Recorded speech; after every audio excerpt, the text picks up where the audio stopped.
పరిశుద్ధ నామంలో చేరొచ్చిన మీకు అందరికీ ప్రభు పేరిట వందనాలు. దేవునికి స్తోత్రం. హల్లెలూయా. దేవుని బిడ్డలారా, ఈ రాత్రికాల సమయంలో మరి ఒకసారి దేవుని వాక్యంలోకి వెళ్ళబోతూ ఉన్నాం. దేవుడు మనతో మాట్లాడబోతూ ఉన్నాడు. సిలువ యొక్క దృష్టాంతాల గురించి మనం ధ్యానం చేస్తూ వస్తూ ఉన్నాం. పాత నిబంధన గ్రంథంలో అనేకమైన సూచనలు, అనేకమైన దృష్టాంతాలు, అనేకమైన సాదృశ్యాలు ప్రభు అయిన యేసు యొక్క సిలువను గూర్చి ఉన్న ఒక్కొక్క సాదృశ్యాన్ని మనం ధ్యానం చేస్తూ వస్తూ ఉన్నాం. హల్లెలూయా.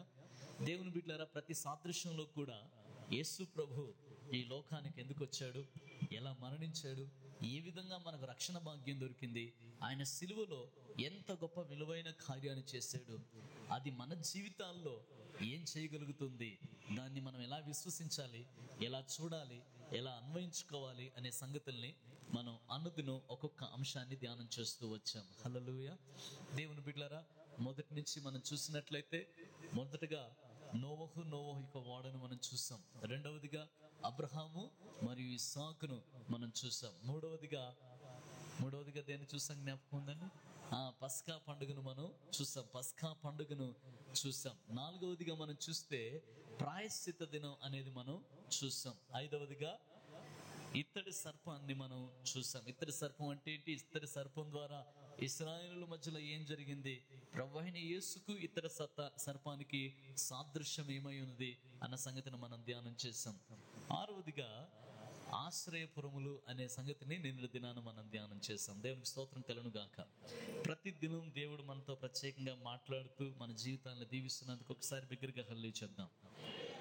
హల్లెలూయా. దేవుని బిడ్డలారా, మరి ఈ దినాన ఒక ప్రత్యేకమైన అంశాన్ని మనం ధ్యానం చేయబోతున్నాం. ప్రభువైన యేసు ఆయన తన రక్షణ ప్రణాళికను, తన విమోచన ప్రణాళికను ఆది కాండము నుంచి ప్రకటన వరకు ఆయన దాచి నిక్షిప్తంగా ఉంచాడు. ఒక మాటలో చెప్పాలంటే the blood line of the lord Jesus was drawn from the beginning to the ending. ఆది కాండము నుంచి ప్రకటన గ్రంథం వరకు యేసయ్య రక్తము ఒక ఎర్రని దారం వలె, లేదా ఒక ఎర్రని గీత వలె ఆయా కాండాలని దాటుకుంటూ, ఆయా గ్రంథాలని దాటుకుంటూ ఆయన విమోచన ప్రణాళిక ప్రతి గ్రంథంలోనూ మనకు కనిపిస్తూ వచ్చింది. దేవునికి స్తోత్రం. దేవుని బిడ్డలారా, ఎటువైపు చూసినా, ఏ గ్రంథాన్ని చూసినా ప్రభు అయిన యేసు యొక్క విమోచన ప్రణాళిక మనకు కనిపిస్తుంది. ఆయన యొక్క రక్షణ మనకు కనిపిస్తుంది. ఆయన సిలువ మనకు కనిపిస్తుంది. ఆయన సిలువలో చేసిన కార్యాన్ని మనకు కనిపిస్తుంది. దేవుడు ఆ విధంగా తన వాక్యములో దానిని దాచి ఉంచాడు. దేవునికి స్తోత్రం. ఎప్పుడైతే మనం ఈ విధంగా అధ్యయనం చేస్తూ ఉంటామో ఆ విషయాల్ని మనం తెలుసుకోవడానికి పరిశుద్ధాత్మ దేవుడు మనకు సహాయము చేస్తాడు. ప్రియమైన దేవుని బిడ్డలారా, ఈరోజు మనం ధ్యానం చేసేది రాహాబు యొక్క ఎర్రని దారం. దేవునికి స్తోత్రం. హల్లెలూయా. దేవుని బిడ్డలారా, ఎర్రని దారం అనే మాటను మనం ఈరోజు ధ్యానం చేస్తాం. దేవుని బిడ్డలారా, ఆటలోనే మనకు అర్థమవుతుంది దారం ఎర్రగా ఉంది అని అర్థమవుతుంది. ఎరుపు యేసు రక్తానికి సాదృశ్యంగా మనం చూడవచ్చు. ప్రియమైన దేవుని బిడ్డలారా, రక్తము అన్నది ఎరుపుగా ఉంటుంది కనుక ఎరుపు రంగును రక్తముగా సాదృశ్యంగా మనం తీసుకోవచ్చు. ఈ విషయాన్ని మనం అధ్యయనం చేయడం ప్రారంభిద్దాం. ప్రియమైన దేవుని బిడ్డలారా, చాలా జాగ్రత్తగా చెప్తున్న ఈ చరిత్రను చాలా జాగ్రత్తగా వినాల్సిందిగా ప్రభు పేరిట మనం చేస్తూ ఉన్నాను. ఇశ్రాయేలుని 430 సంవత్సరాల తర్వాత ఐగుప్తులో నుంచి దేవాతి దేవుడు మోషే ద్వారా ఈ ఐగుప్తు దేశంలో నుంచి కానాను దేశం వైపుకు దేవుడు నడిపించాడు. అరణ్యంలో ఇశ్రాయేలులు 40 సంవత్సరాలు తిరుగులాడారని దేవుని వాక్యం అంటుంది. 40 సంవత్సరాలు కూడా ఇశ్రాయేలు మధ్యలో దేవుడు ఆయన అనేకమైన అద్భుతాలని, సూచక్రియల్ని, మహత్కార్యాలను చేసి ఆయన పగలు మేఘస్తంభంగాను, రాత్రి అగ్నిస్తంభంగాను వారితో పాటే ఉండి వారిని కానాను దేశం వైపుకు నడిపించాడు. దేవునికి స్తోత్రం కలుగును గాక. అయితే దేవుని బిడ్డలారా, నెబో అనే పర్వతం దగ్గరికి వచ్చేసరికి దేవాతి దేవుడు మోషేతో మాట్లాడాడు. మోషే, నీవు ఇశ్రాయేలుని ఐగుప్తులో నుంచి బయటికి తీసుకొచ్చావు, కానీ కానాను దేశంలోనికి మాత్రం నీవు ప్రవేశించవు. కారణం, మెరీబా జలముల యొద్ద మీరు నన్ను ఘనపరచలేదు గనుక, మీరు నన్ను పరిశుద్ధపరచలేదు గనుక, ఇశ్రాయేలుల మీద నువ్వు కోపడ్డావు గనుక, ఇశ్రాయేలుల మీద నువ్వు ద్రోహులారా అని పిలిచావు గనుక, వారి ఎదుట నన్ను నీవు పరిశుద్ధపరచలేదు గనుక, ఇదిగో నేను నిన్ను ఆ దేశంలోనికి అడుగు పెట్టనివ్వనని దేవుడు చెప్పాడు. పాపం ప్రజలు చేసిన తప్పుకి మోషే బలైపోయాడు. దేవునికి స్తోత్రం చెప్పండి, గట్టిగా హల్లి చెప్దామా. ప్రజలు కోపం తెప్పించారు, ఆయన కోపంతో తిట్టాడు. తిట్టేసరికి ఆయన కోపం బట్టి దేవుడు ఆ విశ్రాంతి కాలంలోనికి లేదా వాగ్దాన దేశంలోనికి మోషే అడుగు పెట్టకుండా దేవుడు చేసేసాడు. అహరోన్ అయితే ముందే చనిపోయాడు, మోషే మాత్రం ఆ దేశంలో అడుగు పెట్టకుండా దేవుడు చెప్పాడు, మోషే నువ్వు ఇక్కడే చనిపోతావు, ఈ పర్వతం మీద నువ్వు చనిపోతావు అని చెప్పి దేవాతి దేవుడు మోషేతో చెప్పినప్పుడు మోషే యెహోషువ అనబడిన నాయకుడిని ఎంచుకొని తన మీద చేతులుంచి ప్రార్థించినప్పుడు బైబిల్ గ్రంథం అంటుంది యెహోషువ జ్ఞానాత్మ పూర్ణుడు ఆయన అని రాస్తుంది. దేవునికి స్తోత్రం. యెహోషువ నాయకత్వాన్ని తీసుకున్నాడు. దేవుని బిడ్డలారా, మోషే ఏ విధంగా దేవుణ్ణి వెతికాడో, దేవుణ్ణి వెంబడించాడో, యెహోషువ కూడా అదే విధంగా దేవుణ్ణి వెతికి వెంబడించిన వ్యక్తి, గుడారంలో గడిపిన వ్యక్తి, దేవునితో సహవాసం చేసిన ఒక బలమైన నాయకుడు యెహోషువ. దేవునికి స్తోత్రం. సడన్ గా నాయకుడైన వాడు కాదు, తొందరపాటులో నాయకత్వంలోనికి వచ్చిన వాడు కాదు. ఎన్నో సంవత్సరాలుగా మోషేతోనూ దేవునితోనూ ఒక బలమైన సహవాసంలో ఉన్న ఈ యెహోషువ, దేవుడు ఆ యెహోషువను ఏర్పాటు చేసుకొని ఇశ్రాయేలుని ఇక మీదట నడిపించడానికి నాయకుడిగా దేవుడు చేశాడు. దేవునికి స్తోత్రం చెప్పండి, గట్టిగా హల్లి చెప్దామా. ఒక మాటలో చెప్పాలంటే యెహోషువ నాయకత్వంలోనికి వచ్చినప్పటికీ యెహోషువ వయస్సు 80 సంవత్సరాలు. ఎన్ని సంవత్సరాలండి? 80 సంవత్సరాలు, 80 years. Most experienced person. యెహోషువ నాయకత్వంలోనికి వచ్చినప్పటికీ అనేకమైన అనుభవాలను కలిగిన వ్యక్తి యెహోషువ కూడా 80 సంవత్సరాల వయసులో నాయకత్వంలోనికి వచ్చాడు. నాయకత్వంలోనికి వచ్చి ఇక ఇశ్రాయేలుని నడిపించడం ప్రారంభించాడు. అయితే మోషే వేరు, యెహోషువ వేరు. మోషే మిక్కిలి సాత్వికుడైన వ్యక్తి, ఒక తండ్రి లాంటి వ్యక్తి, ఒక కాపరి లాంటి వ్యక్తి. మోషే చాలా మృదువైన వ్యక్తి. కోపం వస్తే కోపడతాడేమో గాని అప్పటికప్పుడే తగ్గిపోయి దేవా నా ప్రజలు వీరు అని చెప్పి అంటాడు. దేవునికి స్తోత్రం. దేవుడు కోపగించుకుంటే మోషే అడ్డుపడతాడు. అడ్డుపడి దేవా వీరి మీద నువ్వు కోపగించుకోవద్దు, వీరు నీ ప్రజలు ప్రభా, వీరిని ఏమైనా నువ్వు చేసావంటే నీ నామం అవమానం అవుతుంది, కనుక నీ ప్రజలు నశించొద్దు, నేనైనా చనిపోతాను, నన్ను చంపే, నా పేరు జీవ గ్రంథంలోంచి తుడిచిపెట్టే కానీ ఈ ప్రజలను మాత్రం నువ్వు ఏం చేయొద్దు ప్రభా అని చెప్పి దేవునికి ప్రజలకి మధ్య అడ్డుపడే వ్యక్తి మోషేగా ఉన్నాడు. కానీ యెహోషువ అలాంటి వాడు కాదు. యెహోషువ ఒక మిలిటరీ ఆఫీసర్ లాంటి వాడు. దేవునికి స్తోత్రం. గట్టిగా హల్లి చెప్దామా. స్ట్రిక్ట్ అంటే స్ట్రిక్ట్, టైం అంటే టైం. ఆయన ఏదన్నా చెప్పాడంటే ఖచ్చితంగా ఆ ప్రకారమే ప్రజలు జీవించాలి, జీవించకపోతే వారికి మరణ శిక్ష. అటువంటి వ్యక్తి యెహోషువ. దేవునికి స్తోత్రం చెప్పండి, గట్టిగా హల్లి చెప్దామా. So there is great difference between Joshua and Moses. మోషేకు యెహోషువకు చాలా తేడా ఉంది. మోషే యవన తరముకు ఆయన నాయకుడిగా మారిపోయాడు. దేవునికి స్తోత్రం. ఈలోపు మోషే ఈ యెహోషువ తరంలో ఉన్నవారు, యెహోషువ నాయకత్వంలో ఉన్న ప్రజలు, అప్పట్లో ఉన్న మోషే తరానికి సంబంధించిన వారు అందరూ కూడా చనిపోయారండి. వారు అరణ్యంలోనే తిరుగులాడుతూ రాలిపోయారని బైబిల్ గ్రంథం అంటుంది. అయితే వారి కుమారులు, వారి కుమార్తెలు యెహోషువ నాయకత్వం క్రింద ఉన్నారు. యెహోషువ తరానికి సంబంధించిన వారు ఇద్దరు మిగిలారు. ఒకరు యెహోషువ, ఇంకొకరు కాలేబు. ఈ ఇద్దరు మాత్రమే మిగిలారు ఆ తరానికి సంబంధించిన వారు. మిగతా వారందరూ కూడా నెక్స్ట్ జనరేషన్ వారే. దేవునికి స్తోత్రం. అయితే ఈ యెహోషువ నాయకత్వంలో దేవుని బిడ్డలారా, ఇశ్రాయేలుని దేవుడు ఎక్కడి వరకు తీసుకొచ్చాడంటే యోర్దాను నది వరకు తీసుకొచ్చాడు. దేవునికి స్తోత్రం. గట్టిగా హల్లి చెప్దామా.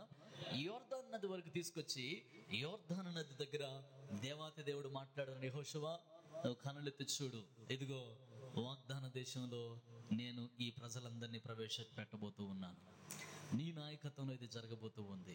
వాగ్దాన దేశంలోనికి నా ప్రజలందరినీ తీసుకుని పోతూ ఉన్నాను. నా ప్రజలకు గొప్ప విశ్రాంతిని నీ ద్వారా ఇవ్వబోతూ ఉన్నాను. దేవునికి స్తోత్రం. మోషేకు తోడైనట్లుగానే నేను నీకును తోడైనాను, నిబ్బరం కలిగి ధైర్యంగా ఉండు. ప్రజలు కూడా ఆ విధంగానే యెహోషువకు లోబడ్డారు. ప్రియమైన దేవుని బిడ్డలారా, ఇప్పుడు సరిగ్గా ఎక్కడికి వచ్చారంటే అలా కళ్ళెత్తి చూస్తే వాగ్దాన దేశం కనబడుతుంది. సరిగ్గా ఆ మైదానంలోనికి, ఎరుకో మైదానంలోనికి వారు వచ్చి ఉన్నారు. ప్రియమైన దేవుని బిడ్డలారా, వాగ్దాన దేశంలో వారు జయించాల్సిన మొట్టమొదటి దేశం పేరేం పేరు అంటే ఎరుకో. దేవునికి స్తోత్రం. ఏ దేశం అండి? యోర్దాను నది దాటగానే వీరికి ఎదురయ్యేది ఏంటంటే ఎరుకో. నది అవతల కనిపించే స్థలం ఏదంటే ఎరుకో దేశం, ఎరుకో పట్టణం. ఈ ఎరుకో పట్టణం ఎలాంటిదో నేను చెప్తాను, చాలా జాగ్రత్తగా వినండి, చాలా జాగ్రత్తగా వినండి ప్రియమైన దేవుని బిడ్డలారా. ఎరుకో పట్టణం అన్నది బైబిల్ గ్రంథం అంటుంది, ఎరుకోలో రాజు ఉన్నాడు, గొప్ప బలవంతుడైన రాజు చేత పరిపాలించబడుతుంది. ఎరుకోలో శూరులు ఉన్నారు, ఎరుకోలో పరాక్రమశాలులు ఉన్నారు, ఎరుకోలో బలమైన వ్యక్తులు ఉన్నారు. అటువంటి పట్టణం ఆ పట్టణం. ఎరుకో చాలా ధనము కలిగిన పట్టణం, వ్యాపారం కలిగిన పట్టణం. దేవునికి స్తోత్రం. అంత మాత్రమే కాదు, ఎరుకోలో ఉన్న స్పెషాలిటీ ఏంటంటే ఎరుకో కోట గోడ ఉంది చూడండి. ఈ గోడ ఎరుకో పట్టణానికి చాలా ప్రత్యేకమైంది. హల్లెలూయా. ఎందుకంటే ఎవరూ ప్రవేశించలేని గోడ అది, ఎవరూ డిస్ట్రాయ్ చేయలేని గోడ. ఆ రాజుకి ఏం జ్ఞానం వచ్చిందో కానీ ఎరుకో పట్టణం చుట్టూ చాలా బలమైన రాతి గోడ ఒకటి కట్టించేశాడు. చాలా బలమైన రాతి గోడ. Purely it is a rock wall.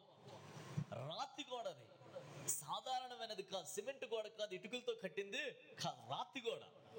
ఈ రాతి గోడ ఎంత బలమైనదంటే, ఈ రాతి గోడ ఎంత లావుగా ఉన్నదంటే, ఎంత థిక్గా ఉందంటే, ఈ వాల్ మన ఇంట్లో కట్టుకునే వాల్స్ చూసినట్లయితే ఎట్ ద మోస్ట్ మనం ఈ అడుగున్నర కంటే ఎక్కువ లావుగా మన గోడలు కట్టం. హల్లెలూయా. ఇంకా ఒకవేళ కావాలంటే 3 అడుగులు మించి ఏ గోడ అంత దళసరిగా కట్టం. దేవుని బిడ్డలారా, ఎరుకో కోట కూడా ఎంత దళసరి తెలుసండి? 4 రథాలు ఒకసారి ఆ గోడ మీద నుంచి వెళ్ళిపోయేవంట. దేవునికి స్తోత్రం చెప్పండి. ఎన్ని రథాలు వెళ్ళిపోయావమ్మా? 4 రథాలు. 4 రథాలు అంటే మీకు అర్థం కాకపోవచ్చు, 4 స్కార్పియోలు. 4 స్కార్పియోలు ఈ ఎరుకో గోడ మీద నుంచి ఒక్కసారి సర్రమని వెళ్ళిపోయేవన్నమాట. అంత పెద్ద గోడ అది. దేవునికి స్తోత్రం. గోడ పక్క నుంచి కాదండి, గోడ మీద నుంచి. గోడ మీద నుంచి అంటే అది ఎంత పెద్ద గోడ ఒకసారి మీరు ఆలోచన చేయండి. దేవునికి స్తోత్రం. గట్టిగా హల్లి చెప్పండి. అయితే ఈ ప్రాకారం మీదంట ఒక ఆమె ఇల్లు కట్టుకుందంట. ఆమె పేరు వేశ్య అయిన రాహబు అని దేవుని వాక్యం అంట. ఈ ప్రాకారం మీద కట్టుకుందంట, అంటే రాతి గోడను ఆనుకొని కట్టుకుంది. దేవునికి స్తోత్రం. చాలా సెక్యూర్ గా కట్టుకుంది. హల్లెలూయా. ఈ ప్రాకారం మీద చాలా ఇల్లులు ఉండేవి, ఆ రోడ్డు మీద చాలా గృహాలు ఉండేవి, చాలా ఇల్లులు ఉండేవి. ఈమె సరిగ్గా ఆ ప్రాకారంలో కట్టుకుంది ఇల్లు. దేవుని బిడ్డలారా, దేవాతి దేవుడు ఇశ్రాయేలుతో మాట్లాడుతూ ఉన్నాడు. ఎరుకో కోట గోడ చాలా దళసరి కోట గోడ. అంత మాత్రమే కాదు, బైబిల్ గ్రంథం అంటుంది ఇశ్రాయేలు అక్కడికి వచ్చారని తెలుసంట, ఎరుకో ద్వారం గట్టిగా మూసేశారంట. ఎరుకో ద్వారం గట్టిగా మూసేశారు. దేనికి తెలుసండి? ఇశ్రాయేలుల భయానికి. దేవునికి స్తోత్రం. గట్టిగా హల్లెలూయా చెప్పండి. ఇశ్రాయేలుల భయానికి ఎరుకో ద్వారం గట్టిగా మూసేశారంట. ఎరుకోలో నుంచి ఎవడూ బయటకు రావట్లే, ఎవడు ఎరుకోలోనికి లోపలికి వెళ్ళట్లే. అంత గట్టిగా దాని ద్వారాన్ని మూసేశారు. కారణం ఏంటంటే ఇశ్రాయేలుల భయం. అంటే ఎరుకో రాజే గాని, ఎరుకో పరాక్రమశాలులే గాని, ఎరుకోలో ఉన్న యుద్ధ వీరులే గాని, ఎరుకోలో ఉన్న సైనికులే గాని, ఎరుకోలో ఉన్న ప్రజలే గాని, ఎరుకోలో ఉన్న సామంతులే గాని, ఎరుకోలో ఉన్న సాధారణమైన వ్యక్తులే గాని భయభీతులైపోయి వారు గుండెలు చేతిలో పట్టుకున్నారు, దేవుని ప్రజలు వచ్చారని చూసి. దేవునికి స్తోత్రం. గట్టిగా హల్లెలూయా చెప్పండి. కారణం ఏంటో చెప్తాను, చాలా జాగ్రత్తగా వినండి. కారణం ఏంటో తెలుసా? ఎరుకో ప్రజలు ఇశ్రాయేలు గురించి ఎప్పటి నుంచి వింటున్నారంటే, ఐగుప్తు దేశంలో దేవుడు 10 తెగుళ్ళతో ఐగుప్తు దేశాన్ని బాధించాడు, అక్కడి నుంచి వారిని ఎలా బయటికి తీసుకొచ్చాడన్న సమాచారం ఎరుకో ప్రజలు కూడా విన్నారంటండి. దేవునికి స్తోత్రం కలుగును గాక. గట్టిగా హల్లెలూయా చెప్పండి. ఐగుప్తు దేశం ఎక్కడుంది? ఎరుకో పట్టణం ఎక్కడుంది? ఐగుప్తు దేశంలో ఆ జరిగిన కార్యాలు ఎప్పుడు జరిగినాయి? సుమారు ఎన్ని సంవత్సరాలు అయిపోయి ఉంటుందండి? 40 సంవత్సరాలు అయిపోయింది అప్పటికే. దేవునికి స్తోత్రం చెప్పండి. ఎన్ని సంవత్సరాలు అయిపోయిందండి? 40 సంవత్సరాలు అయిపోయినప్పటికి కూడా ఎరుకో ప్రజలకు ఇంకా జ్ఞాపకం ఉంది, వీరి దేవుడు శక్తిమంతుడు, వీరు దేవుడు గొప్ప కార్యాలు చేసే దేవుడు, దేవుడు తోడై ఉన్న ప్రజలు వీరు అనే సంగతి వారికి ఇంకా జ్ఞాపకము ఉంది. ప్రియమైన దేవుని బిడ్డలారా, నీవు నేను సేవిస్తున్న దేవుడు శక్తిమంతుడైన దేవుడు. దేవునికి స్తోత్రం చెప్పండి, గట్టిగా హల్లు చెప్దామా? బలవంతుడైన దేవుడు. నీవు గ్రహించకపోవచ్చు కానీ నీ ఇంటి చుట్టూ ఉన్నవారు నీ దేవుని గురించి భయపడతారు. నీకు తెలుసా ఆ సంగతి? హల్లెలూయా. నీవు గ్రహించకపోవచ్చు కానీ నీ ఇంటి చుట్టూ ఉన్నవారు, నీతో కలిసి పనిచేస్తున్న వారు, నీ స్నేహితులైన వారు నీవు కలిగి ఉన్న దేవుణ్ణి చూసి భయపడతారు. కారణం ఆయన భీకరుడు. హల్లెలూయా. ఆయన శక్తిమంతుడు. దేవుని బిడ్డలారా, ఆ న్యూస్ అంట యెరికో పట్టణంలో ఉన్న వారికి వచ్చిందంట. కాబట్టే ఇశ్రాయేలీయులు రాగానే చూసి యెరికో వాళ్ళు తలుపులు వేస్తారంట, బిగించేశారు. ఆ కోట గోడకున్న తలుపుని బిగించేసి భయం భయంగా లోపల ఉన్నారంట. యెరికో మైదానంలో యెహోషువ ప్రార్థన చేస్తుంటే ఒకరోజు సాయంత్రకాల సమయంలో ఒక దేవదూత కనపడ్డాడంట. పెద్ద ఖడ్గజ్వాలను పట్టుకొని కనబడ్డాడంట. కనబడి, ఇదిగో ఎవరయ్యా నువ్వు అంటే, నేను యెహోవా సైన్యాధిపతిగా వచ్చి ఉన్నాను అన్నాడు. దేవునికి స్తోత్రం. నేను నీకు తోడుగా ఉన్నాను. యెరికోను, దాని రాజును, దాని పరాక్రమశాలులను, దాని వీరులను, దానిలో ఉన్న సైన్యాన్ని అంతటిని ఇదిగో యెహోషువ నీ చేతికి అప్పగించి ఉన్నాను. దేవునికి స్తోత్రం. I have given that into your hands. నీ చేతికి నేను దాన్ని అప్పగించినాను. పో, ఆ పట్టణం మీద నేను నీకు జయం ఇవ్వబోతూ ఉన్నాను. పోయి దాన్ని జయించు, దాన్ని దాటు, దాన్ని కూల్చే అని దేవుడు మాట్లాడాడు. దేవునికి స్తోత్రం కలుగును గాక. ఇప్పుడు యెహోషువ ఏం చేస్తున్నాడో తెలుసండి? యెహోషువ అంట యెరికో దేశాన్ని వేగు చూడడానికి పంపించాడంట. దేవునికి స్తోత్రం. యెరికో దేశాన్ని వేగు చూడడానికి పంపించాడంట. యెరికో దేశాన్ని వేగు చూడడానికి ఇద్దరు నమ్మకమైన వ్యక్తుల్ని పంపించాడు. దేవునికి స్తోత్రం కలుగును గాక. వేగుల వారు అంటే స్పైస్ అంటారు. ఏమండి? వేకుల వారు ఒక మాటలో చెప్పిన రాయబారులు అంటారు. హల్లెలూయా. రాయబారుల్ని ఇద్దరిని పంపించాడంట. ఇద్దరు రాయబారుల్ని, ఇద్దరు వేగుల వారిని పంపించాడంట. అంటే వీరి బాధ్యత ఏంటంటే, వీరెవరో తెలియకూడదు అవతల వాళ్ళకి, వాళ్ళెవరో వీళ్ళు తెలుసుకొని రావాలి. అది వారి పని. దేవునికి స్తోత్రం. మరలా చెప్తున్నాను, గమనించండి. వీళ్ళెవరో వాళ్ళకి తెలియకూడదు, కానీ వాళ్ళెవరో వీళ్ళు పూర్తిగా తెలుసుకొని రావాలి. వాళ్ళకి ఎంత సైన్యం ఉంది, ఎంత బలం ఉంది, వాళ్ళ ఫీలింగ్స్ ఎలా ఉన్నాయి, వాళ్ళు ఏ ఆయుధాలు వాడబోతున్నారు, వాళ్ళ రాజు ఏ పరిస్థితిలో ఉన్నాడు, 101 ఫీవర్తో కొట్టుకుంటున్నాడా లేదా, హల్లెలూయా, వాళ్ళ సైన్యం ఎలా ఉంది, వాళ్ళ పరిస్థితి ఎలా ఉంది, అసలు ఆ ప్రజలు పల్స్ ఎలా ఉంది, ఇప్పుడు కరెక్ట్ రైట్ టైం అయినా మనం వాళ్ళ మీద యుద్ధం చేయడానికి, వాళ్ళ మీద దండెత్తడానికి ఇది సరి అయిన సమయమేనా అని తెలుసుకోవడానికి ఇద్దరు వేగుల వారిని యెహోషువ యెరికోలోనికి పంపించాడు. దేవునికి స్తోత్రం. గట్టిగా హల్లెలూయా చెప్పండి. అయితే బైబిల్ గ్రంథం ఏమంటుందంటే, ఈ ఇద్దరు వేగుల వారు కూడా యెరికో పట్టణం ప్రాకారం దగ్గరికి వచ్చారంట. ఎలా నడిపించబడ్డారో తెలియదు కానీ నేరుగా ఎవరింటికి వెళ్ళారంటే ఈ వేశ్య ఇంటికి వెళ్ళారంట. దేవునికి స్తోత్రం చెప్పండి. గట్టిగా హల్లెలూయా చెప్పండి. ఈ వేశ్య ఇంటికి వెళ్ళి ఎవడో అడుగుంటారు, అయ్యా మాకు కొంచెం ఈ రాత్రి బస్ చేయాలి, ఈ రాత్రి ఇక్కడ ఏమైనా హోటళ్ళు కానీ ఏమైనా ఉన్నాయా, సత్రాలు కానీ ఏమైనా ఉన్నాయా, ఇక్కడ ఏమైనా పడుకోవడానికి, కొంచెం భోజనం చేయడానికి, కొంచెం రెస్ట్ తీసుకోవడానికి, రాత్రి అయిపోయింది, సాయంత్రం అయిపోయింది, ఇక మేము తిరగలేము, ఇప్పుడు ఏదైనా మాకు పడుకోవడానికి ఏమైనా స్థలం ఉంటుందా అంటే, అదిగో ఆ ప్రాకారం మీద ఆ ఇల్లు ఉంది కదా, ఆమె దగ్గరికి వెళ్ళండి అని చెప్పి ఆమె దగ్గరికి పంపించుంటారు. వీరు నేరుగా, ఈ ఇద్దరు కూడా నేరుగా ఎక్కడికి వెళ్ళారంటే వేశ్య అయిన రాహాబు ఇంటికి వెళ్ళారు. దేవునికి స్తోత్రం. ఈరోజు మనం ధ్యానం చేయబోయేది చాలా ఆశ్చర్యకరమైన సంగతులు ధ్యానం చేస్తాం. చాలా జాగ్రత్తగా ఈ మాటలు వినండి. దేవునికి స్తోత్రం కలుగును గాక. దేవుని బిడ్డలారా, వీరు నేరుగా వెళ్ళి ఆ వేశ్య గృహంలోనికి చేరారు. చేరిన తర్వాత వీరిని ఆమె గుర్తుపట్టింది. వీరు ఆమెతో మాట్లాడారు. దేవునికి స్తోత్రం. ఇది చాలా విచిత్రమైన విషయం. హల్లెలూయా. వీరిని ఆమె గుర్తుపట్టింది. ఎక్కడి వారో ఆమె తెలుసుకుంది, ఎక్కడి నుంచి వచ్చారో తెలుసుకుంది. తెలుసుకోగానే ఆమె హృదయం మారిపోయింది. దేవునికి స్తోత్రం. గట్టిగా హల్లెలూయా చెప్పండి. దేవుని బిడ్డలారా, నిజానికి వీరు ఇశ్రాయేలీయులు అని తెలుసుకుంటే ఆమె చేయగలిగేది ఏంటో తెలుసండి?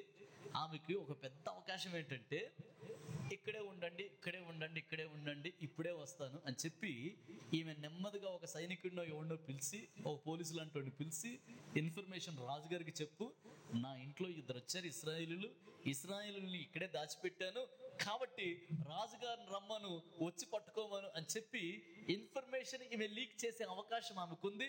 అలా చేయడం ద్వారా రాజు దగ్గర గొప్ప బహుమానం కొట్టేసే అవకాశం కూడా ఉంది. ఉందా లేదండి? దేని స్తోత్రం చెప్పండి, గట్టిగా హల్లు చెప్దామా? ఈ మాట చెప్పాలంటే, దేవుని బిడ్డలారా ఒక మాటలో చెప్పాలంటే, దేవునికి భయపడిన స్త్రీ ఈ స్త్రీ. గట్టిగా హల్లు చెప్దాం. దేవుని ప్రజలకు భయపడ్డది, దేవునికి భయపడ్డది. జీవంగల దేవుడు అంటే ఏంటో ఈమె విన్నది. జీవంగల దేవుడు ఎలాంటి వాడో ఈమె విన్నది. కాబట్టి దేవుని ప్రజలను చూడగానే ఆమె హృదయంలో అనుకుంది, నేను వీరిని కాపాడాలి, వీరి గురించి నేను రాజుకి తెలియపరచకూడదు, వీరికి నేను ద్రోహం చేయకూడదు, వీరి పట్ల నేను నమ్మకంగా ఉండాలి, వీరు వచ్చిన పనేంటో తెలుసుకోవాలని చెప్పి తెలుసుకుంటే వారు మొత్తానికి సత్యం చెప్పేశారు. దేవునికి స్తోత్రం. అమ్మా, దేవుడు మాకు ఈ పట్టణాన్ని ఇస్తానన్నాడు. ఆమె ఏమంటుందో తెలుసా? నాకు ఆ సంగతి అంతా తెలుసు. దేవునికి స్తోత్రం. ఆ సంగతి అంతా నాకు తెలుసు.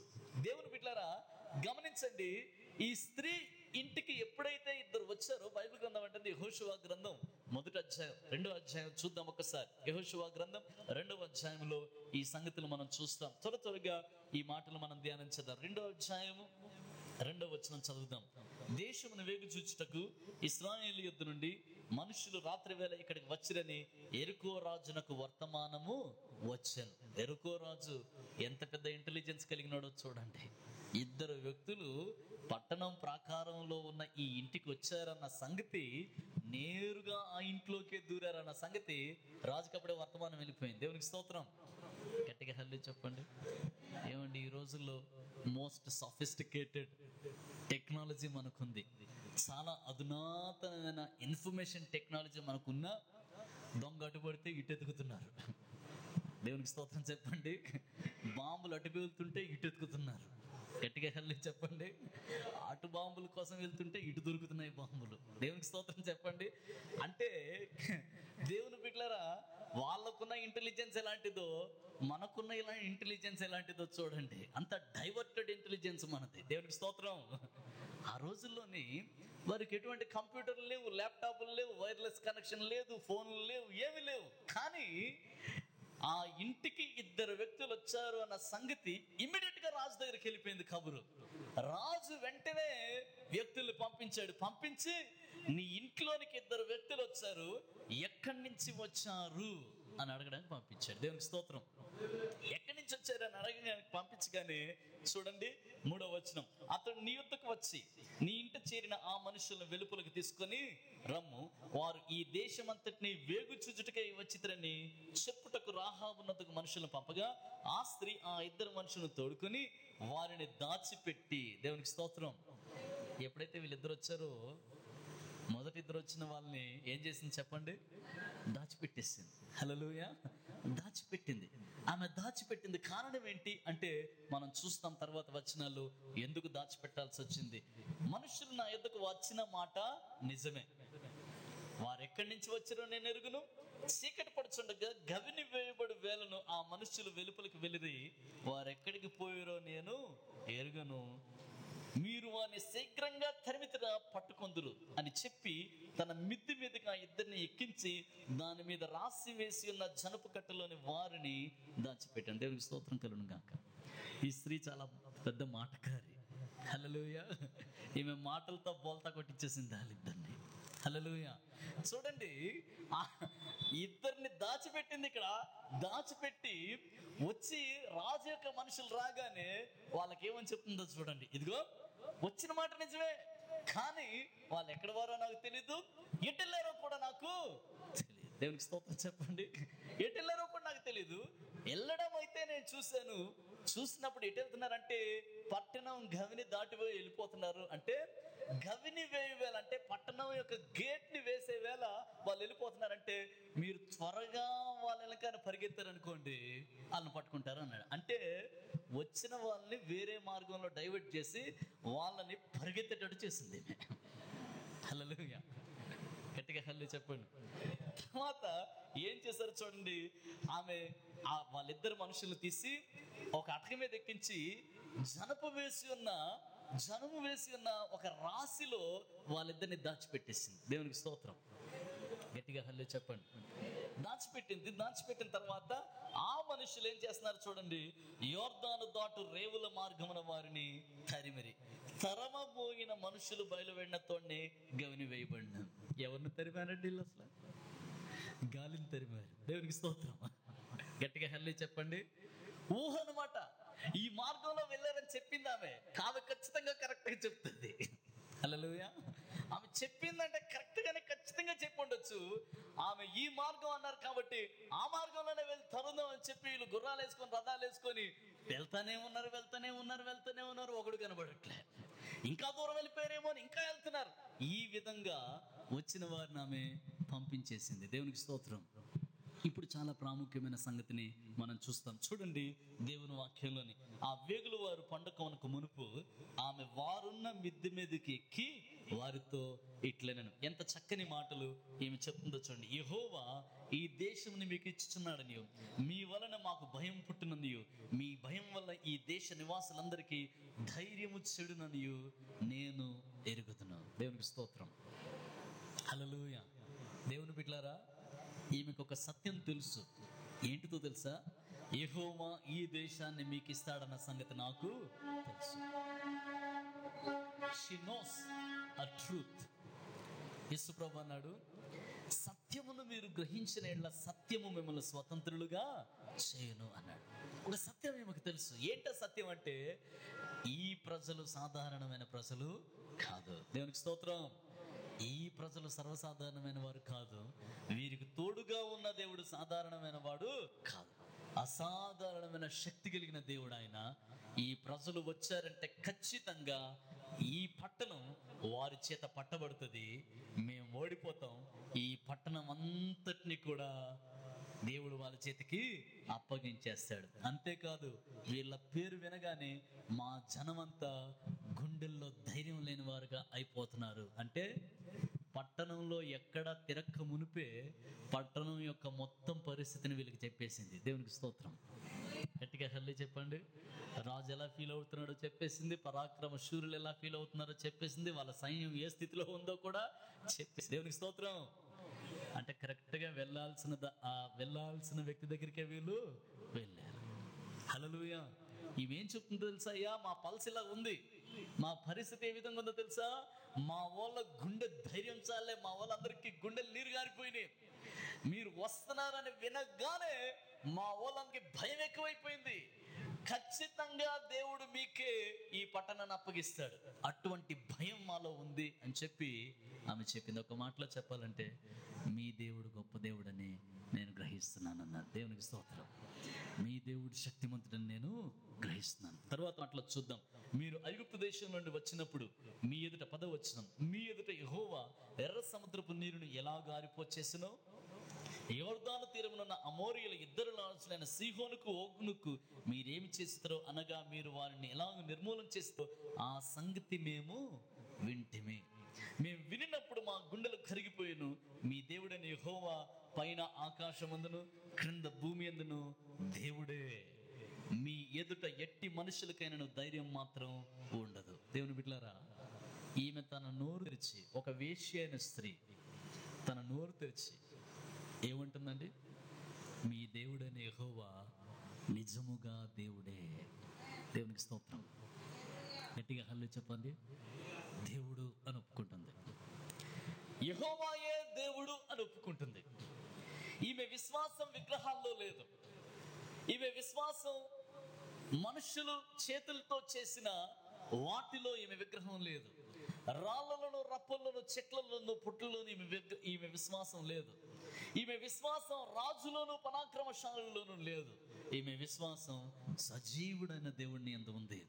ఆ దేవుడిని దేవుడు అని ఒప్పుకుంటుంది. బైబిల్ గ్రంథం అంటుంది, దేవుని బిడ్డలారా, ఒకడు తన హృదయమందు నమ్మి యేసును ప్రభువని తన నోటితో ఒప్పుకొని యెడల వాడు రక్షించబడును. దేవునికి స్తోత్రం. మనం ఎలా రక్షించబడతామంటండి? యేసును ప్రభువని ఒప్పుకోవడం ద్వారా. హల్లెలూయా. యేసే దేవుడని ఒప్పుకోవడం ద్వారా, యేసును ప్రభువుని ఒప్పుకోవడం ద్వారా రక్షణ మనకు కలుగుతుందని దేవుని వాక్యం అంటుంది. ఈ స్త్రీ తన రక్షణకు ఒక మార్గాన్ని ఏర్పాటు చేసుకుంది. ఆమెలో ఉన్న విశ్వాసమే ఆమెను రక్షించింది. దేవునికి స్తోత్రం కలుగును గాక. యేసు ప్రభు కూడా తన దగ్గరికి వచ్చిన ప్రతి ఒక్కరితో చెప్పిన మాట ఏంటో తెలుసా? నీ భక్తి నిన్ను రక్షించిందనిలే, నీ యథార్థత నిన్ను రక్షించిందనిలే, నీ యొక్క ప్రార్థన నిన్ను స్వస్థపరిచిందనిలే, నీ యొక్క నిజాయితీ నిన్ను రక్షించింది, లేదా నీ ఆచారాలు నీ సాంప్రదాయాలను రక్షించినవి అనలేదు.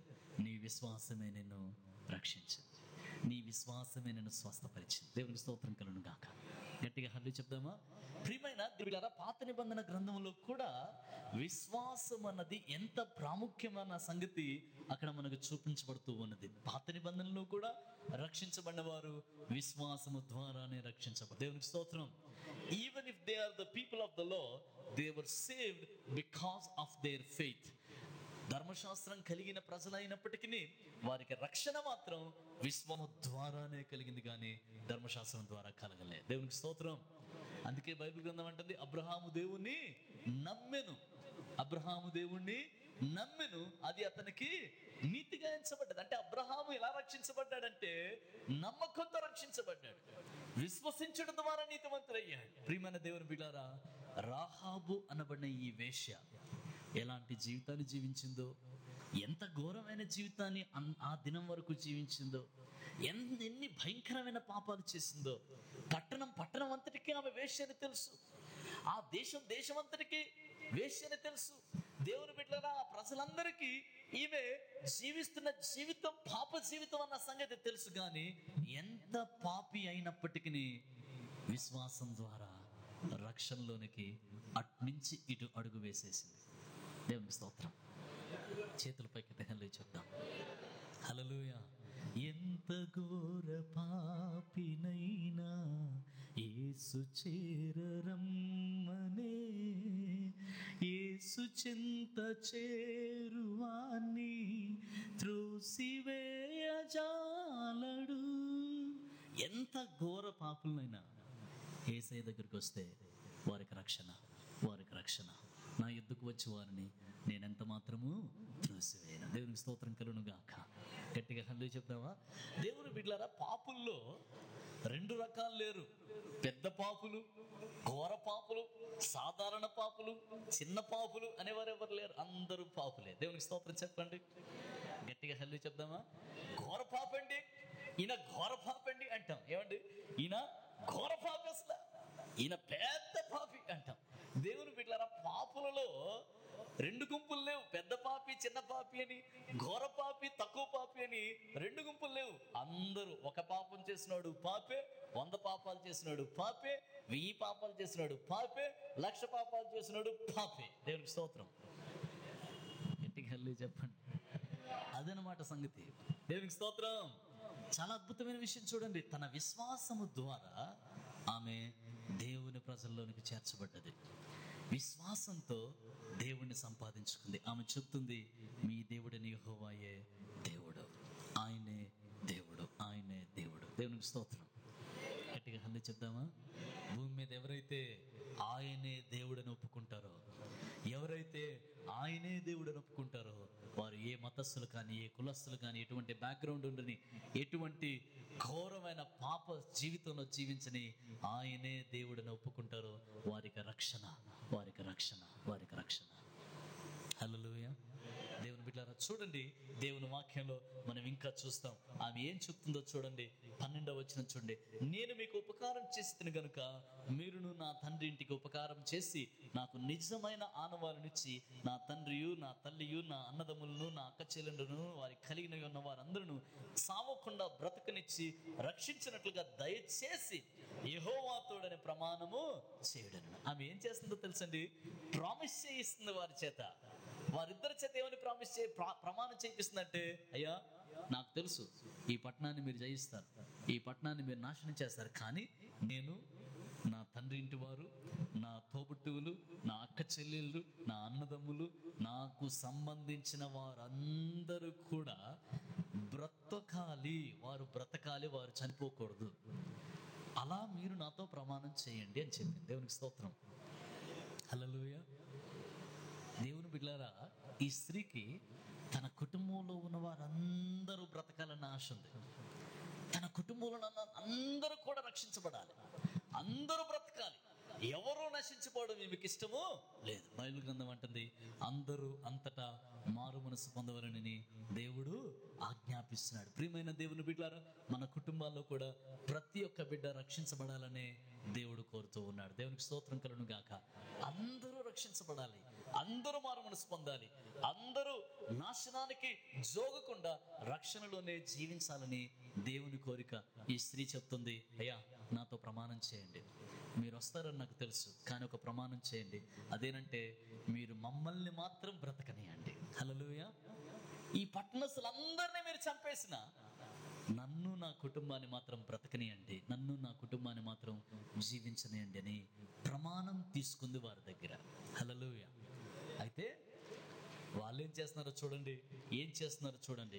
ఆమె ఇల్లు పట్టణ ప్రాకారం మీద ఉండిన 15వ వచనం, ఆమె ప్రాకారం మీద నివసించినది కనుక తాడు వేసి కిటికీ ద్వారా వారిని దింపాను. చూసారండి, వారిని ఎలా దింపుతుందంట?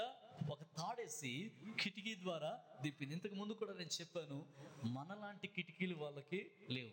మన కిటికీలకు డోర్లు, గ్లాసులు, రాడ్లు, ఐరన్ రాడ్లు, మెష్లు, ఇంకా ఏముంటే అది అతికిస్తాం మన కిటికీకి. హల్లెలూయా. వాళ్ళ కిటికీలకి అలా లేవు. వాళ్ళ కిటికీలు ఓపెన్ విండోస్, అవి తెరవబడిన కిటికీలు. దేవుని బిడ్డలారా, ఎవరన్నా ఇటు నుంచి అటు దూకాలంటే దూకేవచ్చు, ఎవరన్నా అటు నుంచి ఇటు ఎక్కాలంటే ఎక్కేవచ్చు. అటువంటి కిటికీలు వారికి ఉన్నాయి. దేవుని బిడ్డలారా, ఈ పట్టణ ప్రాకారంలో ఈమె ఇల్లు ఉంది. ఆ ఇంట్లో ఒక కిటికీ ఉంది. ఆ కిటికీ ద్వారా ఆమె వారిని తాడు వేసి దింపేసిందంటండి. తాడేసి దింపేసింది అంటే దేవుని ప్రజలకి మేలు చేసింది ఈ స్త్రీ. దేవునికి స్తోత్రం. మేలు చేసింది ఈ స్త్రీ, వారిని కాపాడింది, రాజుకు అప్పగించలే. ఆమెకున్న విశ్వాసం ఏంటంటే, వీరిద్దరిని కాపాడితే, వీరికి నేను మేలు చేస్తే రేపొద్దున వీరు నా కుటుంబాన్ని కాపాడుతారు, నా కుటుంబాన్ని భద్రపరుస్తారు, నా కుటుంబాన్ని చావకుండా బ్రతకనిస్తారు, నా కుటుంబాన్ని వీరు జ్ఞాపకం చేసుకుంటారు. వీరికి నేను ఇప్పుడు చిన్న మేలు చేశాను, వీరు తర్వాత నాకు ఎంతో గొప్ప మేలును చేస్తారు. ఆమె గ్రహించింది, ఆ సంగతి గ్రహించి వారిద్దరిని దింపేసిందంట. అయితే వారేం చెప్తున్నారో తెలుసా? అమ్మా, నీ ఇల్లు మాకు జ్ఞాపకం ఉండేలాగున నీవేం చేస్తావో తెలుసా? మమ్మల్ని ఏ తాడుతో దింపావో ఆ తాడునే ఆ కిటికీకి అలాగే కట్టేసి ఉంచు అన్నారంట. దేవునికి స్తోత్రం. ఇప్పుడు చాలా జాగ్రత్తగా వినండి. తాడుని ఎక్కడ కట్టామన్నారండి? కిటికీకి అలాగే కట్టేసి ఉంచమన్నారు. అంటే కిటికీ కట్టిన తాడు గోడంతా అలా వేలాడి ఉంటుంది. ఎన్ని రోజులు అలా ఉందో మనకు తెలీదు. సుమారు దేవుని బిడ్డలారా 14 రోజులు ఆ కిటికీకి ఆ తాడు అలాగే ఉండి ఉండొచ్చు. ఎందుకంటే ఇశ్రాయేలులు యెరికోను జయించడానికి దేవుడు వారికి ఒక ప్రణాళిక ఇచ్చాడు. ఏం ప్రణాళిక ఇచ్చాడు? 6 రోజులు యెరికో చుట్టూ మౌనంగా తిరగాలి. 7వ రోజు 7 సార్లు తిరిగి బిగ్గరగా కేకలు వేయాలి. ఇప్పుడు నేను ఒక ప్రశ్న అడుగుతాను. ఇశ్రాయేలులు వచ్చారు, ఇశ్రాయేలులందరికీ ఒక ఇన్ఫర్మేషన్ ఉంది. యెహోషువ వారికి ఆజ్ఞాపించి చెప్పాడు, యెరికోలో ఉన్న సమస్తాన్ని మనం నాశనం చేయాలి. బట్టలనైనా కానీ, వెండి బంగారంనైనా, పశువులైనా కానీ, రాజునైనా కానీ, ఎటువంటి మనిషినైనా కానీ, ఆడవారినైనా మగవారినైనా ఎవరిని మిగిలినకూడదు, వారందరినీ నాశనం చేసేయాలి. కానీ ఒకటి మీరు జ్ఞాపకం ఉంచుకోండి, ఒక స్త్రీ మనకు సహాయం చేసింది. దేవునికి స్తోత్రం. గట్టిగా హల్లి చెప్దామా? ఒక్కరిని మాత్రం మర్చిపోకూడదు. ఆ స్త్రీ మనకు మేలు చేసింది. ఆ స్త్రీ జ్ఞాపకార్థంగా ఒక తాడును ఆ గోడకి, ఆ కిటికీకే కట్టేసి ఉంచుతుంది. దాన్ని బట్టే అది ఆమె ఇల్లని మనం గుర్తుపట్టాలి. దేవుని స్తోత్రం. గట్టిగా హల్లి చెప్పండి. ఆమె ఇల్లదని గుర్తుపట్టాలి. కాబట్టి ఇశ్రాయేలులందరికీ బాగా తెలిసిన విషయం ఏంటంటే, ఈ గోడ చుట్టూ రౌండ్లు కొడతా ఉన్నారు ఇశ్రాయేలు మౌనంగా. కానీ ప్రతి ఒక్కరి దృష్టిలో ఉన్నదేంటో తెలుసండి? ఓహో, ఇదేనేమో ఆమె ఇల్లు. దేవునికి స్తోత్రం. నడుస్తూ నడుస్తూ గోడ చుట్టే కదా నడుస్తున్నారు. గోడ చుట్టూ నడుస్తున్న వారందరికీ ఏం కనబడుతుంది చెప్పండి? కిటికీ కనబడుతుంది, ఆ తాడు కనబడుతుంది. ఓహో, ఇదేనేమో ఆమె ఇల్లు, ఇదేనేమో ఆమె ఇల్లు, ఇదేనేమో ఆమె. ఈ లోపు ఆమె ఏం చేసిందో చెప్తాను, చాలా జాగ్రత్తగా వినండి. ఆమె ఏం చేసిందో తెలుసండి? రే, ఇశ్రాయేలులు వచ్చారు, నా దగ్గరికి వచ్చారు, మన ఇంట్లో ఉన్నారు, ఇద్దరు మనుషులు వచ్చారు. మీరేం చేస్తారో తెలుసా? మన తాలూకా, మన వంశంలో, మన తాలూకా, మన కుటుంబంలో ఉన్న వాళ్ళందరినీ, పిల్ల పాపని అందరినీ తీసుకొచ్చేయండి. దేవునికి స్తోత్రం. ఆమె ఇల్లు జామ్ అయిపోయి ఉంటుంది జనంతో. హల్లెలూయా. ఎందుకంటే తన ఇంటి వారందరినీ, ఎంత మందిని లోపల కిక్కిరిస్తే అంతమంది బతుకుతారు. డోర్ దగ్గర, ఆఖరికి డోర్ దగ్గర ఇరుక్కొని ఇలా ఉన్నాడు కూడా బ్రతుకుతాడు అనమాట. దేవునికి స్తోత్రం చెప్పండి. అర్థమవుతుందండి? ఎంతమంది ఆమె ఇంట్లో ఉంటారో వారందరూ బ్రతుకుతారు. ఎంతమంది ఆమె ఇంట్లో అడుగు పెడతారో వారందరూ బ్రతుకుతారు. చాలా మంది అని ఉంటారు, అమ్మా నీవు నేను బంధువులం కానే కాదు. దేవునికి స్తోత్రం. రక్త సంబంధం కాదు, నేను నీకు అన్నావు, నువ్వు నాకు చెల్లెవో, కానీ ఏదో ఒక సంగతి మాత్రం నాకు తెలిసింది. ఏదో తాడు కట్టావంట నువ్వు. హల్లెలూయా. ఏదో తాడు కట్టావంట, ఈ తాడే వాళ్ళ గుర్తంట. ఇదిగో నీ ఇంట్లో ఉన్న వాళ్ళని ఎవరిని చంపరంట కదా. అమ్మా మరి నేను కూడా లోపలికి రావచ్చా? కుదరదు, మా ఇంటి వారు మాత్రమే. దేవునికి స్తోత్రం. కనికరించి ఇద్దరు ముగ్గురు తీసుకొని ఉండొచ్చు. గట్టిగా హల్లెలూయా చెప్పండి. దేవుని బిడ్డలారా, ఎవరెవరికో చెప్తుంది. వాళ్ళ రిలేటివ్స్ ఎక్కడెక్కడ ఉన్నారో వాళ్ళందరికి కబురు పంపించింది. అన్నలు, తమ్ముళ్ళు, వదిళ్ళు, అక్కలు, మరదళ్ళు, చెల్లెళ్ళు, భావులు. దేవుని బిడ్డలారా, ఆమెకు సంబంధించిన వారందరూ, చిన్నాన్న, పెదనాన్న, ఇంకా అత్తయ్యలు, మావయ్యలు, దూర బంధువులు, వాళ్ళు వీళ్ళు మొత్తం అందరూ వచ్చేసారు. అందరూ వచ్చేసి ఇల్లంతా నిండిపోయింది. దేవునికి స్తోత్రం. గట్టిగా హల్లెలూయా చెప్పండి. ఒక్క చిన్న తాడు ఎంత పెద్ద పని చేసిందో చూడండి. గట్టిగా హల్లెలూయా చెప్పండి. ఇంకెక్కడున్నా బ్రతకరు, ఆ తాడు కట్టిన ఇంట్లో ఉంటేనే బ్రతుకుతారు. ఇది కండిషన్. దేవునికి స్తోత్రం చెప్పండి. ప్రియమైన దేవుని బిడ్డలారా, వేరే ఏ నామమున రక్షణ లేదు, కానీ భూమి మీద ఈ నామమున మాత్రమే రక్షణ. దేవునికి స్తోత్రం చెప్పండి. గట్టిగా హల్లెలూయా చెప్దామా? ఆకాశము క్రింద ఈ నామం ద్వారానే రక్షణ, వేరే ఏ నామము ద్వారా రక్షణ లేదు. రక్షణ లేదు. నేను ఇక్కడ ఉంటాను, నాకు రక్షణ కావాలి. నేను అక్కడ ఉంటాను, నాకు రక్షణ కావాలి. ఈ మతంలోనే ఉంటాను కానీ నాకు రక్షణ కావాలి, పరలోకం కావాలి. నేను బుద్ధుని నమ్ముకుంటున్నాను, పరలోకం కావాలి. నేను వివేకానందని నమ్ముకుంటాను, పరలోకం రావాలి. నేను దీన్ని నమ్ముకుంటా, దాన్ని నమ్ముకుంటా, అయినా నాకు పరలోకం లేదు. ఈ తాడు కట్టబడిన ఇంట్లో ఉంటేనే రక్షణ. దేవుని స్తోత్రం చెప్పండి. గట్టిగా హల్లెలూయా చెప్పండి. ఏం హల్లెలూయా చెప్పట్లే? అక్కడ ఉంటేనే రక్షణ. కాబట్టి ఎంతమంది ఆ ఇంట్లోకి వెళ్ళిపోయి ఉంటారో, ఎంతమంది ఆ ఇంట్లోకి వెళ్ళిపోయి ఉంటారు. కారణం, రక్షణ సువార్త అందించేసింది ఈమె. She was the first evangelist. యెరికోలో సువార్తికురాలు ఎవరంటే ఈ రాహాబ్ అనే వేశ్యనే. దేవునికి స్తోత్రం.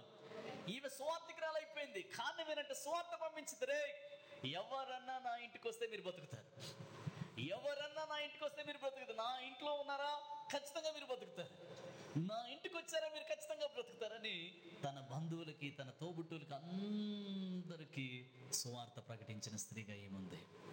ప్రియమైన దేవుని బిడ్డలారా, మన బంధువులకి, మన తోబుట్టువులకి, మన అన్నలకి, మన అక్కలకి, చెల్లెళ్ళకి, మరదలకి, వదుళ్ళకి, చిన్నాన్నకి, పెద్దనాన్నకి, ఏమండి, మన తోబుట్టువులకి, మన ఇంటి వారికి సువార్తను అందిస్తున్నామా?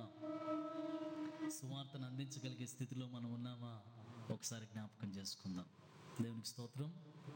గట్టిగా హల్లెలూయా చెప్పండి. ఈ సువార్త గృహంలో వారు ఉన్నారా? ఈ రక్షణ గృహంలోనికి వారు వచ్చారా? రక్షణ ప్రాకారంలోనికి వారు వచ్చారా? ఈ యొక్క ఇంట్లోనికి, ఎర్ర తొగరు దారం కట్టబడిన ఆ ఇంట్లోనికి వారు వచ్చారా? దేవుని బిడ్డలారా, ఇంకొక అద్భుతాన్ని చెప్తాను, చాలా జాగ్రత్తగా వినండి. వీరందరి ఇంట్లోకి వచ్చేసారు. ఇశ్రాయేలులంతా కూడా ఈ గోడ చుట్టూ తిరుగుతున్నారు. ఎన్ని రోజులు తిరగాలంట వీరు? ఎన్ని రోజులు తిరగాలమ్మా? 6 రోజులా, 7 రోజులా? 7 రోజులు తిరగాలి. హల్లెలూయా. 6 రోజులు ఫస్ట్ తిరగాలి. 6 రోజులు తిరిగినప్పుడు మౌనంగా తిరగాలి. 7వ రోజు తిరిగినప్పుడు 7 సార్లు తిరగాలి. 7వసారి యాజకులు బూరలు ఊదుచూ ఉండగా ప్రజలు బిగ్గరగా ఆర్భాటంతో కేకలు వేయాలి. దేవునికి స్తోత్రం. యెరికోను జయించే మార్గం దేవుడు అలాగిచ్చాడు. హల్లెలూయా. బాంబులతో కొట్టలే ఆ రాళ్ళని. నేను ఇంతకుముందు చెప్పాను, యెరికో గోడ ఎంత దలసరిగా ఉంటుందంట. ఏ బండ్లు వెళ్తాయమ్మా? 4 స్కార్పియోలు వెళ్ళిపోతాయి. అంత దళసరిగా ఉంటుంది ఎరుకో గోడ. దేవునికి స్తోత్రం. అంత దళసరిగా ఉన్న ఈ గోడ ప్రజల కేకల చేత పగిలిపోయింది. దేవునికి స్తోత్రం. చిత్రం ఏంటంటే గోడలోనే ఎవరిల్లు ఉందండి? ఆమె ఇల్లుంది. తాడున్న రాహాబు అనే ఈ వేశ్య యొక్క ఇల్లు ఆ గోడలోనే ఉంది. దేవునికి స్తోత్రం చెప్పండి. ఎంత చిత్రం అంటే ప్రజలందరూ తిరిగారు, చూశారు, గమనించారు, ఈమెనే ఈమెనే ఈమెనే ఈమెనే. దేవుని బిడ్డలారా, కానీ ఆ గోడ, ఏ గృహం అయితే ఆ గోడలో ఉందో ఆ గృహం మాత్రం పగిలిపోలేదు. దేవునికి స్తోత్రం. దేవుని బిడ్డలారా, ప్రజలు బిగ్గరగా కేకలు వేస్తుంటే అవి బీట్లు వేస్తూ ఉన్నాయి, పగిలిపోతా ఉన్నాయి. కానీ ఆమె గృహం మాత్రం క్షేమంగానే ఉంది. కారణం, ఇంకా ఆ గృహంలో ఉన్నవారు ఉన్నారు. దేవుని బిడ్డలారా, వీరు త్వరగా ఎక్కిపోయంట, గోడలన్నీ కూలిపోయినాక వీరు త్వరగా ఎక్కిపోయి మొట్టమొదట బయటకు తీసుకొచ్చింది ఎవరిని చెప్పండి? రాహాబు అనే వేశ్య యొక్క కుటుంబం అంతటిని వారు బయటికి తీసుకొచ్చేసారు. దేవునికి స్తోత్రం కలుగును గాక. పట్టణం అంతా తగలబెట్టేశారు, పట్టణంలో ఉన్న ప్రతి ఒక్కరిని చంపేశారు. కానీ పట్టణం అంతటిలోని రాహాబు అనే ఈ వేశ్య యొక్క కుటుంబం మాత్రం ఉగ్రత నుంచి తప్పించబడ్డది, మరణం నుంచి తప్పించబడ్డది, యుద్ధంలో తప్పించబడ్డది. దేవునికి స్తోత్రం కలుగును గాక. గట్టిగా హల్లి చేద్దామా? రక్షించబడిన నీ కుటుంబం ఉగ్రత నుంచి, మరణం నుంచి, రాబోయే ఉగ్రత నుంచి, దేవుని ప్రతిదండన దినం నుంచి నీ కుటుంబం తప్పించబడుతుంది. కేవలం నువ్వు ప్రభు అయిన యేసును విశ్వసించినందుకు.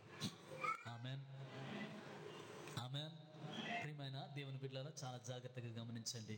ఈ సమయంలో యెహోషువ ఆజ్ఞాపించాడు, వేగుల వారిని ఇద్దరిని పిలిపించాడు. అయ్యా, మీ ఇద్దరు ఏ స్త్రీతో మాట్లాడారో, ఏ స్త్రీ అయితే మిమ్మల్ని దాచిపెట్టిందో, ఏ స్త్రీ అయితే మీకు మేలు చేసిందో, ఏ స్త్రీ అయితే ఆమె మిమ్మల్ని దాచిపెట్టి ఇశ్రాయేలున్న దేవుని ప్రజలకు మేలు చేసిందో, ఆ స్త్రీని, తన కలిగిన సమస్తాన్ని, తన ఇంటి వారందరినీ కూడా తీసుకుని రండి అని చెప్పి అనగానే వీరిద్దరు పరిగెత్తెళ్ళి ఆమెతో మాట్లాడి ఆ ఇంటి వారందరినీ, సుమారు 50-60 మంది వచ్చి ఉంటారు వాళ్ళు. హల్లెలూయా. ఇంటి వారందరినీ, పెద్ద ఫ్యామిలీ ఉండొచ్చు, వాళ్ళు ఎంత పెద్ద ఫ్యామిలీయో మనకు తెలియదు, వాళ్ళందరినీ తీసుకొని వచ్చారంట. బైబిల్ గ్రంథం ఏమంటుందో తెలుసండి? ఇశ్రాయేలీయులలో వారిని కలపలేదంట. చాలా జాగ్రత్తగా వినండి. తీసుకురాగానే పాలెము వెలుపట వారిని ఉంచారంట. కారణం ఏంటంటే వారందరికీ తెలుసు, ఈమె ఎవరు?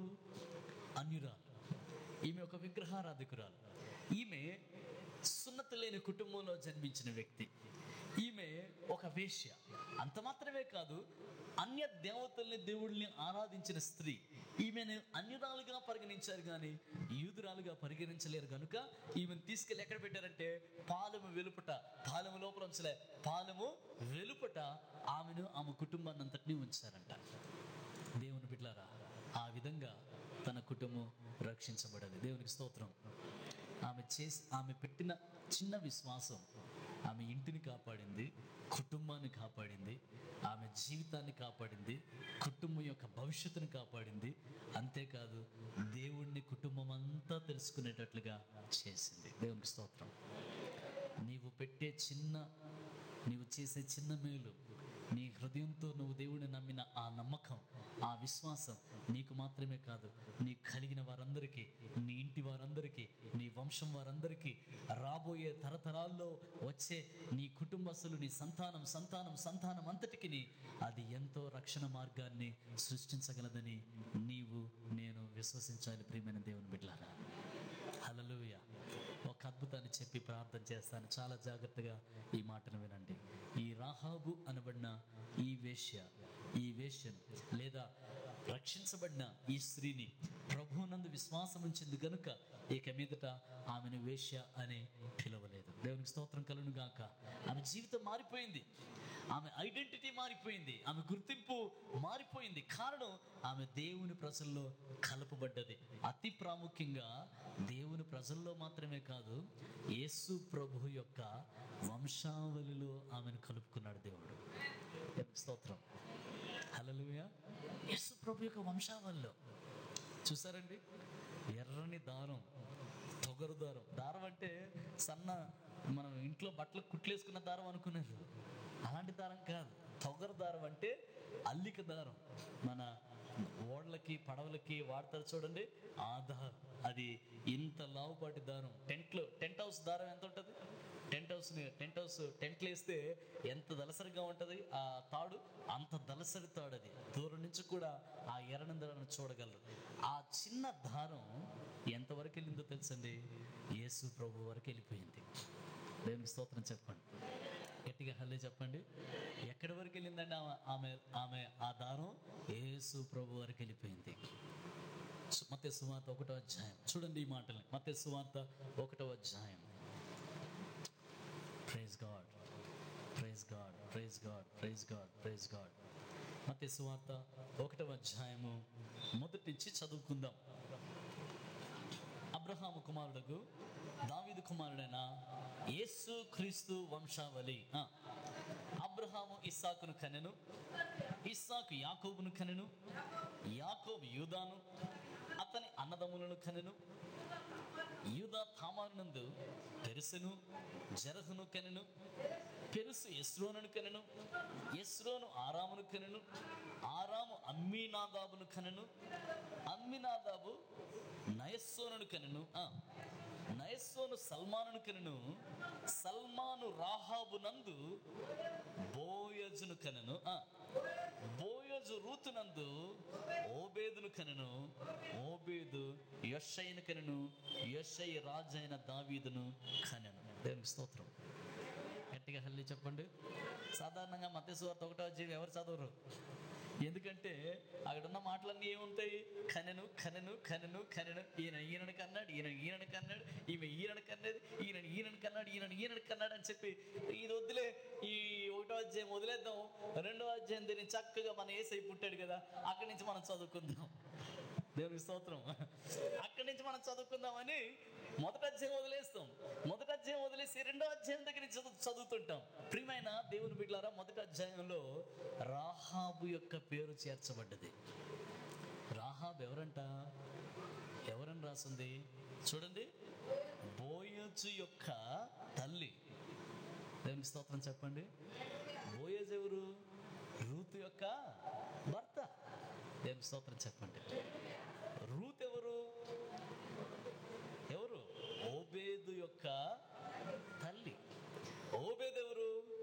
యెషయి యొక్క తల్లి. చూడండి, యెషయి ఎవరు? రాజైన దావీదు యొక్క తండ్రి. దేవునికి స్తోత్రం. గట్టిగా హల్లెలూయా చెప్పండి. దావీదు వంశావళిలో అనగా యేసుక్రీస్తు వంశావళిలో ఒక స్త్రీ చేర్చబడ్డది. అనేక మంది స్త్రీలు చేర్చబడ్డారు, కానీ ఈ సందర్భంలో రాహాబు అనబడిన ఈమె చేర్చబడ్డది. కారణం ఆమె విశ్వాసం. దేవునికి స్తోత్రం. గట్టిగా హల్లెలూయా చెప్దామా? My brother, my sister, whatever background we might have, మన జీవితాల్లో మన గత చరిత్రలు, పాత జీవితాలు, గత జీవితాలు ఏదైనా ఉండనివ్వచ్చు, కానీ మన విశ్వాసమును బట్టి క్రీస్తు వంశావళిలో చేర్చబడే ధన్యత దేవుడు మనకిచ్చినందుకు దేవునికి స్తోత్రం చెప్పండి. గట్టిగా హల్లెలూయా చెప్దాం. ఇంకా గట్టిగా హల్లెలూయా చెప్దాం. ఎలాంటి పాప జీవితమైనా జీవించుండొచ్చు, ఎంత విగ్రహారాధికులైన తల్లిదండ్రులకైనా మనం పుట్టుండొచ్చు. మన తాత ముత్తాతలు ఎలాంటి విగ్రహారాధికులై ఉండొచ్చు. మన తాత ముత్తాతల్లో ఎవరు ఎటువంటి విగ్రహారాధన చేస్తుండొచ్చు, ఎటువంటి వ్యభిచారం చేస్తుండొచ్చు, ఎటువంటి దొంగతనాలు చేస్తుండొచ్చు, ఎటువంటి భయంకరమైన జీవితాలు జీవించుండొచ్చు. దాంతో మనకు అవసరం లేదు. నీవు నేను ప్రభువునందు విశ్వసించినందున క్రీస్తు యొక్క వంశావళిలోనికి చేర్చబడ్డామన్నది మనకు అనుగ్రహించబడిన గొప్ప ధన్యత. ఆమేన్. ఇంకొక అద్భుతాన్ని చూపించమంటారా? చూస్తారా? సమయం అయిపోయిందా? హెబ్రీయులకు రాసిన పత్రిక 11వ అధ్యాయం చూడండి. హెబ్రీయులకు రాసిన పత్రిక 11వ అధ్యాయం. యేసుక్రీస్తు వంశావళిలో చేర్చబడ్డది రాహాబు. అంత మాత్రమే కాదు, ఈ రాహాబు ఇంకెక్కడ చేర్చబడ్డదో చూద్దాం. హెబ్రీయులకు రాసిన పత్రిక 11వ అధ్యాయం. 11వ అధ్యాయంలో మనం చదువుకుంటాం. 30వ వచనం 29 నుంచి చదువుదామండి. హెబ్రీయులకు రాసిన పత్రిక 11వ అధ్యాయం 29వ వచనం. విశ్వాసమును బట్టి వారు పొడి నేల మీద నడిచినట్లు ఎర్ర సముద్రంలో బడి నడిచిపోయి ఐగుప్తీయులు అలాగూ చేజూచి మునిగిపోయి విశ్వాసమును బట్టి 7 దినముల వరకు ప్రదక్షిణములు చేయబడిన తర్వాత ఏమండి ఎలా కూలాయంట? విశ్వాసం బట్టి 7 దినములు ఎరుకో గోడల చుట్టూ ప్రదక్షిణం చేసిన తర్వాత ఏమైపోయాడు? ఎరుకో గోడలు కూలిపోయాయి. దేవునికి స్తోత్రం. అంటే విశ్వాసం లేకుండా ఎన్ని గుళ్ళు చుట్టూ ఎన్ని ప్రదక్షిణాలు చేసినా ఏమీ జరగదని అర్థం. దేవునికి స్తోత్రం. గట్టిగా హల్లేలూయా చెప్పండి. విశ్వాసం కలిగి 7 దినాలు వీళ్ళు ప్రదక్షిణాలు చేసిన తర్వాత ఎరుకో గోడలు కూలిపోయి, తర్వాత విశ్వాసమును బట్టి రాహాబను వేశ్య వేగుల వారిని సమాధానంగా చేర్చుకునినందున అవిధేయులతో పాటు నశింపక పోయెను. చాలండి ప్రియమైన దేవుని బిడ్డలారా, హెబ్రీయులకు రాసిన పత్రిక 11వ అధ్యాయము మొదటి వచనం నుంచి ఆఖరి వచనం వరకు విశ్వాసుల జాబితా, విశ్వాసుల పట్టి, విశ్వాసుల జాబితా అంటారు. విశ్వాస వీరుల జాబితా, heroes of faith. The list of the heroes of faith we found in Hebrews chapter 11. హెబ్రీయులకు రాసిన పత్రిక 11వ అధ్యాయము 1 నుంచి ఆఖరి వచనాల వరకు ఎవరెవరి పేర్లు ఉన్నాయో వారందరూ కూడా విశ్వాస వీరులుగా పరిగణించబడ్డారు. ఇప్పుడు ఈ స్త్రీ విశ్వాస వీరుల జాబితాలోనికి వెళ్ళిపోయింది. గట్టిగా హల్లే చేద్దాం, ఇంకా గట్టిగా హల్లే చేద్దాం. ఎంత విచిత్రమో చూడండి. ఒక సాధారణ స్త్రీ, సరి అయిన జీవితం లేని స్త్రీ, పాపపు జీవితాన్ని, అటువంటి బ్యాక్గ్రౌండ్ ని కలిగిన స్త్రీ, దేవుని బిడ్డలారా, అయినను ఆమె విశ్వాసమును బట్టి విశ్వాస వీరుల జాబితాలోనికి అడుగుపెట్టింది. మన దేవుడు ఎంత కృపగల దేవుడో, ఎంత మంచి దేవుడో చూడండి. హల్లెలూయా. విశ్వసించినందుకు ఆమె ఇంటి వారు రక్షించబడ్డారు. అయ్యా, మేము రక్షించబడాలంటే ఏం చేయాలయ్యా? ఏం చేయాలి? ప్రభు అయిన యేసునందు విశ్వాసం ఉంచుము, అప్పుడు నీవును నీ ఇంటి వారును రక్షించబడతారని పౌలు సెలవిచ్చాడు. ఆ ప్రకారమే ప్రియమైన దేవుని బిడ్డలారా, ఈ స్త్రీ విశ్వసించింది. తాను తన ఇంటి వారు రక్షించబడ్డం మాత్రమే కాదు, విశ్వాస వీరుల జాబితాలో ఆమె కూడా చేర్చబడ్డారు. దేవునికి స్తోత్రం కలుగును గాక. దేవుని బిడ్డలారా, విశ్వాస వీరుల జాబితాలో చేర్చబడిన ఈమె దేవుని ప్రజల మధ్యలోనే నేటి వరకు ఆమె దేవుని ప్రజల మధ్యలో నివాసం ఉన్నదని దేవుని వాక్యం అంటుంది. అంత మాత్రమే కాదు, ఈమె కూడా పరలోక రాజ్యాన్ని సంపాదించుకుంది. దేవుని స్తోత్రం. యేసయ్య యొక్క రాజ్యాన్ని ఈమె కూడా సంపాదించుకుంది. అందుకే యేసు ప్రభువు అన్నాడు, పరిసయ్యులారా, శాస్త్రులారా, సద్దుకాయులారా, వేషధారులారా, మీకంటే ముందుగా వ్యభిచారులను, దొంగలను నాశనం చేసేవారు మీకంటే ముందుగా మారుమనసు పొంది వాళ్ళు దేవుని రాజ్యంలోకి చేరిపోతారు, కానీ మీరు మాత్రం చేరన్నారు. హల్లెలూయా. దేవునికి స్తోత్రం చెప్పండి. ఇంత భక్తిగా జీవించాం, ఇంత యథార్థంగా జీవించాం, ఇంత ఇదిగా జీవించాం, ఇన్ని ఆచారాలు చేసాం, అన్ని ఆచారాలు చేసాం, ఇన్ని లెక్చర్లు దంచాం, ఇన్ని విషయాలు చెప్పాం, మాకు ఇట్లా తెలుసు అట్లా తెలుసు, మేము ఇట్లుంటాం అట్లుంటాం, ఇలా ఉంటాం అలా ఉంటామని ఎన్నో చెప్పాం, కానీ మారు మనసు లేదు. దేవునికి స్తోత్రం చెప్పండి. కానీ బైబిల్ గ్రంథం అంటుంది, మారు మనసు కలిగిన వ్యక్తి మతాచారాలు పాటించే వ్యక్తి కంటే శ్రేష్ఠుడు. కారణం, మారు మనసు అక్కర్లేదు, మతమే కావాలనుకున్న వాడి కంటే మారు మనసు నాకు కావాలనుకున్న పాపి దేవుని ముందు శ్రేష్ఠురాలు, శ్రేష్ఠుడు. దేవునికి స్తోత్రం. వేషధారణ జీవితం జీవించేవారి కంటే విశ్వాస జీవితం జీవించేవారే శ్రేష్ఠులు. కారణం, వేషధారులు పరలోక రాజ్యంలో సమీపించరు, వారు దాన్ని చేరలేరు. విశ్వాస జీవితం కలిగిన వారు పరలోక రాజ్యంలో చేరుతారు. ఒకసారి గట్టిగా ఆమేన్ చెప్తాం. హల్లెలూయా, హల్లెలూయా. ప్రియమైన దేవుని బిడ్డలారా, యేసు ప్రభువు అందుకే అన్నాడు, మీకంటే ముందు వాళ్ళు చేరిపోతారన్నాడు. కారణం ఏంటంటే వీళ్ళదంతా వేషధారణ బ్రతుకు, చెప్పడం వరకే కానీ చేయడము ఉండదు. అటువంటి వేషధారణ బ్రతుకు జీవించారు వారు. కానీ దొంగలు, హత్య చేసేవారు, నాశనం చేసేవారు, దేవుని బిడ్డలారా చెడు అలవాట్లు కలిగిన వారు, సుంకరులు, పాపులు, వ్యభిచారులు, వారు గుండె కొట్టుకొని, ప్రభువా మమ్మల్ని క్షమించు, మా జీవితాలు బాగలేవు, మా జీవితాలు సరిలేవు, మేము మీ దగ్గర మారు మనసు పొందుతున్నాం, పశ్చాత్తాపడుతున్నాం, మమ్మల్ని క్షమించు ప్రభువా అనేవారంట వీరికంటే, మతాశక్తి కలిగిన వారి కంటే ముందుగానే పరలోకంలో సమీపిస్తారని దేవుని వాక్యం అంటుంది. ప్రియమైన దేవుని బిడ్డలారా, మన విశ్వాసం ఈ రాత్రి ఏ విధంగా ఉంది? మనల్ని రక్షించగలిగే విశ్వాసమేనా? మన గృహాన్ని రక్షించగలిగే విశ్వాసమేనా? మన కుటుంబాన్ని రక్షించుకోగలిగే విశ్వాసంలోనే మనం జీవిస్తున్నామా? ఒక్కసారి ప్రశ్నించుకుందాం. తల వంచండి, ప్రార్థన చేద్దాం. తల వంచండి, ప్రార్థన చేద్దాం. Thank you Jesus. Lord, we worship you, we praise and adore you, we magnify you, Lord. లకు రాజువు, ప్రభువులకు ప్రభువు, నీవే నా విపుడవు, లోకాన గనుడవు. నీవే నా విపుడవు, లోకాన గనుడవు. నీవే నీవే నీవే నీవే రాజా నా రాజా యేసు రాజా, రాజా నా రాజా యేసు రాజా. రాజులకు రాజువు, ప్రభువులకు ప్రభుడవు. రాజులకు రాజువు, ప్రభువులకు ప్రభుడవు. నీవే నా విపుడవు, లోకాన గనుడవు. నీవే నా విపుడవు, లోకాన గనుడవు. నీవే నీవే నీవే నీవే రాజా నా రాజా యేసు రాజా, రాజా నా రాజా యేసు రాజా. రాజా నా రాజా యేసు రాజా, రాజా నా రాజా యేసు రాజా. అందరం చప్పట్లు కొడదాం.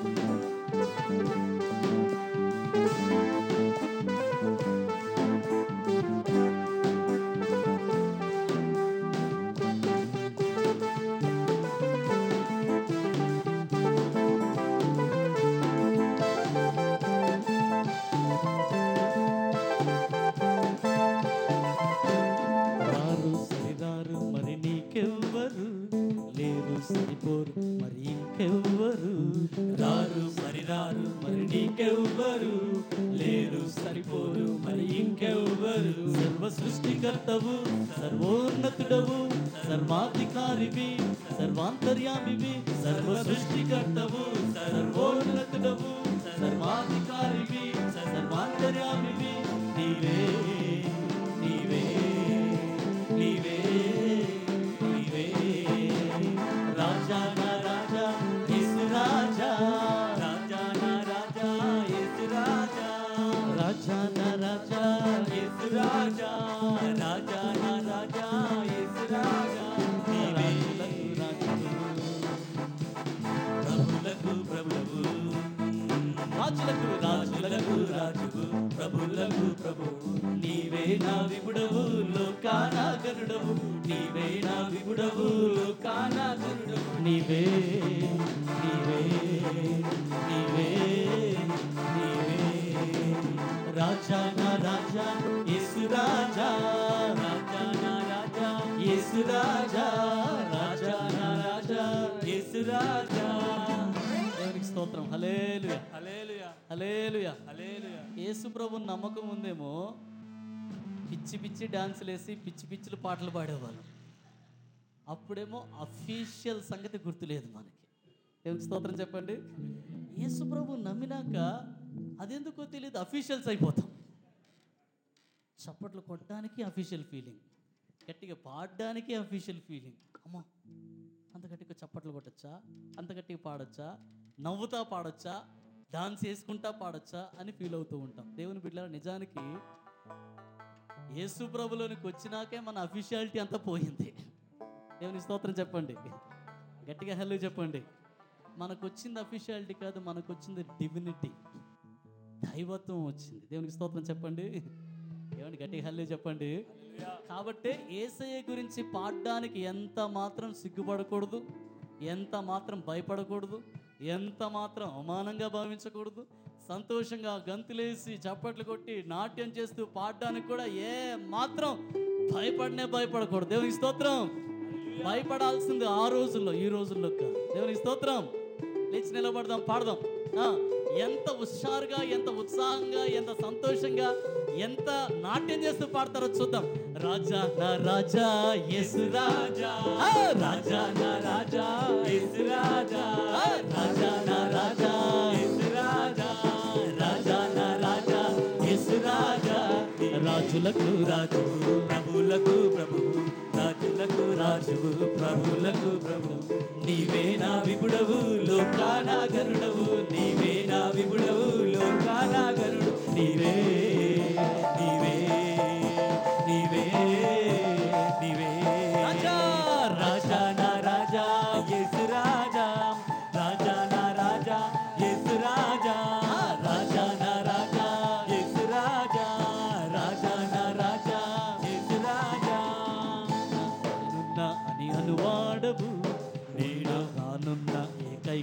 రాజువు, ఉన్నా నేనున్నా అని అనువాడవు, నేనున్నా ఏకైక రాజువు, అగ్ని జ్వాలల వంటి కన్నులున్నవాడా, మహా తేజస్సుతో ప్రకాశించువాడా, అగ్ని జ్వాలల వంటి కన్నులున్నవాడా, మహా తేజస్సుతో ప్రకాశించువాడా, నీవే నీవే గట్టిగా నీవే నీవే రాజా నా రాజా యేసు రాజా, రాజా నా రాజా యేసు రాజా, నీవే నీవే నీవే yes lord నీవే నీవే నీవే నీవే నీవే రాజా నా రాజా యేసు రాజా, రాజా నా రాజా యేసు రాజా, రాజా నా రాజువు, ప్రభువులకు ప్రభుడవు,